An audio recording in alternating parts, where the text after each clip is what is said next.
ভুট্টা বোঝাই ট্রাক ও ১৯৮ বোতল ফেনসিডিল সহ ২ জন মাদক কারবারিকে গ্রেপ্তার করেছে র্যাব।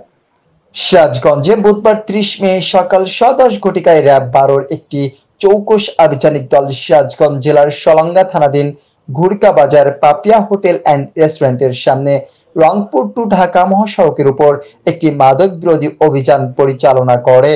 অভিযানে ১৯৮ বোতল ফেনসিডিল সহ ২ জন মাদক কারবারিকে গ্রেপ্তার করতে সক্ষম হয়। এছাড়াও তাদের সাথে থাকা মাদকদ্রব্য বহনের কাজে ব্যবহৃত ভুট্টা বোঝাই একটি ট্রাক, ২টি মোবাইল ফোন ও নগদ ১,৭৯০ টাকা জব্দ করা হয়। গ্রেপ্তারকৃত আসামিরা হলেন মোহাম্মদ পারভেজ ইসলাম এবং মোহাম্মদ হৃদয় ইসলাম। প্রাথমিক জিজ্ঞাসাবাদে জানা যায়, আসামিদ্বয় দীর্ঘদিন যাবৎ লোকচক্ষুর আড়ালে সিরাজগঞ্জ জেলা সহ দেশের বিভিন্ন জেলায় মোবাইল ফোনে যোগাযোগের মাধ্যমে ট্রাক যোগে মাদকদ্রব্য ফেনসিডিল ক্রয় বিক্রয় করে আসছিল।